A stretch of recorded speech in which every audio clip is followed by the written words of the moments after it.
Hey guys, what's going on? This is the Eric Barber here, back at you guys with another movie review. Today I will be reviewing the film Fantastic Beasts and Where to Find Them, The Secrets of Dumbledore, directed by David Yates, starring Eddie Redmayne, Jude Law, Ezra Miller, and Mads Mikkelsen replacing Johnny Depp's previous role as Grindelwald. So, before we hop into the review, let's talk about the background, because I feel like the background of these films have been pretty essential. Also, I want to mention my theater was giving out free posters, kind of cool, kind of nice. Even though Morbius has been out for a long time, they had an even larger stack of Morbius posters. So I guess Morbius hasn't been doing the best, but this poster looks pretty good.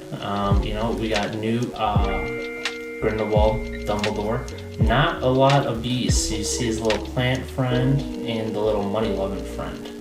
But that is it for the beasts. But let's get into the background, guys. My background with Fantastic Beasts. First of all, I read the Harry Potter books when I was a kid. I wouldn't say they were like life transforming. I kind of liked the Percy Jackson books better. Diary of a Kid. That was kind of more my vibe. I enjoyed Harry Potter. I liked the Harry Potter movies. I'm not one of those guys who religiously watches Harry Potter every year or strongly identifies with my Hogwarts house or anything. I have a lot of friends who are like that, so I'm not hating. That's just not me. As for the Fantastic Beasts movies, just because I've never put out formal reviews of them, I thought the first one was okay. I didn't think there was a ton of substance to it. I thought some of the twists in it were kind of obvious, and ultimately the chemistry in that cast just was nowhere close to what we saw in Harry Potter. So I thought it was just sort of a watered down version of Harry Potter. With the second Fantastic Beasts, I have a pretty negative view of that film. I felt like they were trying to set up stuff the entire movie rather than focus on its own movie. A lot of movies released at that time sort of suffer from that same issue. It's very unfortunate, but that's just where I felt like. And I thought some of the performances were a little bit phoned in. So me going into this movie, I was really not excited at all. With the latest Fantastic Beasts movies and in general where the Harry Potter properties have been going towards outside of their other media, and just how, honestly, sometimes some of the Harry Potter fans can be annoying. Bear with you guys, I was really not looking forward to this movie. The only reason why I was watching it was because I just saw Morbius and Sonic 2 kind of in a movie review vibe. So basically the premise of the movie is Dumbledore and Grindelwald. They sort of are understanding that they're at war with each other. They have two different ideologies. Dumbledore wants to protect Muggles and exist peacefully with Muggles, and Grindelwald wants to completely erase the Muggle world and is in favor of purebloods. That sounds very similar to the plot of Harry Potter. Kind of is. There's definitely a lot of the same beats there, which is an issue that I have with the film. But let's start out with the positives. I thought all the characters, no one phoned in their performances whatsoever. I thought Eddie Redmayne does a great job as Newt. I've always liked the fact that he was a strong male protagonist without being this boisterous, muscular guy. He's kind of gaunt and kind of meek at times, but he's still a great hero. I really enjoyed the performances by the other characters. The female companions that are with them. There's Newt's brother is also in there. Jacob, the Muggle, is there. Queenie is there. Jude Law as Dumbledore does a pretty good job. I felt like how he acted and how he portrayed himself is very similar to the on-screen Dumbledore that we get in the Harry Potter movies. So I thought that connection ultimately worked pretty well. I thought the soundtrack was good when it was delivered. I thought a lot of the fight scenes and the magic was really good. I thought the issue that I had with some of the earlier Fantastic Beasts movies was a lot of times the magic just didn't have that same spark as the Harry Potter movies did, where it wasn't very imaginative or magical, ultimately. And I felt like there are a lot of scenes in the new one where it actually did work. There was a lot of scenes where like, wow, this is a really awesome application of the magic. Whereas, the other two, I didn't really see that as much.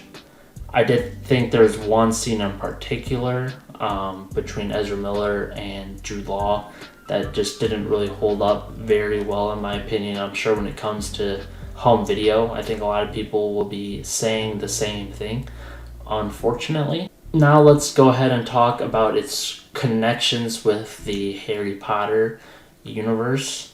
Ultimately, I thought they kind of went in a little bit too hard. I felt like that was mostly for marketing. A lot of what you see in the trailers is kind of what you get in the movie, as far as Hogwarts and the room of requirement, all that stuff. For me, when I see that stuff and they show students at Hogwarts playing, having fun, it just makes me want to watch those Harry Potter films. Like, the Fantastic Beasts does so much better when it's in its own lane, and it does have a good lane because the Harry Potter franchise never linked too heavily into their magical creatures, at least nowhere near to the extent that the Fantastic Beasts have available to them. I think those are like really great scenes where they introduce the Fantastic Beasts, and by the court of like public opinion, I think that is the majority's opinion as well. There's some humor in this film as well. I thought the dialogue was overall a lot better than what we saw in the previous installments as well. A lot of the jokes delivered pretty well. It's not only just like vocal jokes, there's some physical jokes, irony jokes, there's quite a bit in there, but it's never too forced. There's a little bit of it, but it's never too bad. The dialogue comes off pretty naturally. It flows well. A lot of the actors and actresses' delivery, I would say, is honestly improved a lot from the other installments as well. Regarding some of the controversy with Johnny Depp being replaced by Mads Mikkelsen, all of the controversy aside, I actually do like the casting choice of Mads Mikkelsen. The overall objective of the plot is more of a political ambition rather than sort of brute forcing yourself into power, and I feel like Mads just does it very well. He can play both sides. He can come across as a sympathetic villain, whereas I thought Johnny Depp gave more of a generic villain type origin. So yeah, guys, that's pretty much going to wrap it up for the film Fantastic Beasts: The Secrets of Dumbledore. I thought, some of the negatives, once again, I thought it played too much in trying to just bring in Hogwarts nostalgia when it didn't need it. There were a few parts where the CGI was spotty, but for the most part, it was very well done. I thought the characters were great in this film. The plot went in interesting directions, I will say, because there has been news that they might not make another 2 movies like they originally planned because of the box office performance.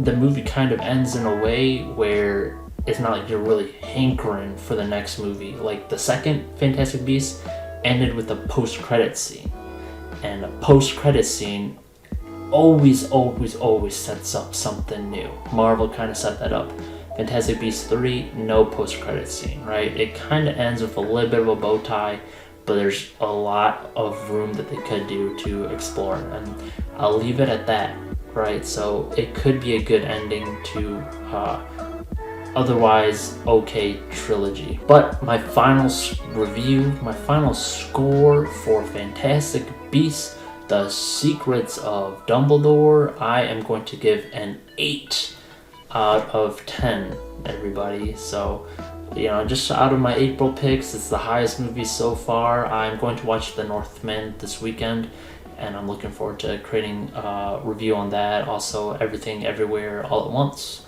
So, I hear those films are good, so it looks like there's some competition.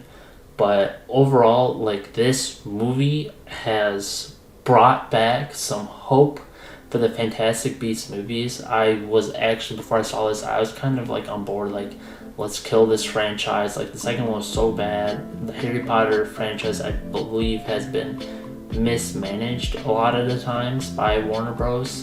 But this brought confidence back into it, and it's already 60% done. They're already over the halfway point. I say launch the next two. And I saw a Thursday screening at 7:30. I know this 6:30 showing was booked for the most part, and the 7:30 show that I was at was pretty packed, and people like were laughing at all the jokes, and you know, I think the audience was buying into the suspense. So I think that's a pretty good audience reception. So I give the Eric Barber green light to make the next two Fantastic Beasts movies. Thanks for watching, everybody, and I will see you guys later. Peace.